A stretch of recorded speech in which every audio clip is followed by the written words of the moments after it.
ಬಹಳಷ್ಟು. ಯಾಕಂದ್ರೆ ನಾನು ಭಗವದ್ಗೀತಾ ಓದಿದ್ದೀನಿ, ರಾಮಾಯಣ ಓದಿದ್ದೀನಿ, ನಾನು ಎಲ್ರಿಗೂ ಬೆಲೆ ಕೊಡ್ತೀನಿ. ಯಾಕಂದ್ರೆ ಯದಾ ಯದಾದಿ ಧರ್ಮಸ್ಯ ಯದದಿ ಭವತು ಭಾರತ, ಇದು ಅಖಂಡ ಭಾರತ ಕಟ್ಟಿರೋದು.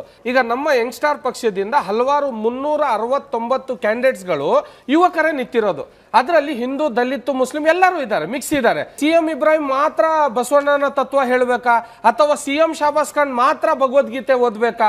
ಈ ಬಾಬಾ ಸಾಹೇಬ್ ಅಂಬೇಡ್ಕರ್ ಅವರು ಕೊಟ್ಟಿರುವಂತ ಸಂವಿಧಾನನ ನಂಬಿ ಓಟ್ ಹಾಕಬೇಕು ಹೊರತು ಆ ಪಕ್ಷ ಈ ಪಕ್ಷ. ನಿಮ್ಮಲ್ಲಿ ನಿಂತಿರುವಂತ ಯುವಕ ಯಾರಾದ್ರೂ, ಒಂದ್ ನಿಮಿಷ, ನಿಮ್ಮಲ್ಲಿ ನಿಂತಿರುವಂತ ಯುವಕಂಗೆ ಪರಿಶೀಲನೆ ಮಾಡಬೇಕು, ಅವ್ನು ಹಿಂದೂನಾ ಮುಸ್ಲಿಂನಾ. ಇನ್ನೊಂದು ಏನ್ ಹೇಳ್ತಾರೆ ಗೊತ್ತಾ, ಇವರು ಬೇರೆ ಪಕ್ಷಗಳ ಬಂದ್ರೆ ಇವರು ಓಟ್ ಹೊಡಿಯಕ್ ಬಂದಿರೋದು ಅಂತಾರೆ. ಇವರು ಕಾಂಗ್ರೆಸ್ ಅವ್ರು ಇವರು ಅಪ್ಪನ ಮನೆಯಿಂದ ಏನಾದ್ರು ಓಟ್ ತಂದಿದ್ರ ಇವರು?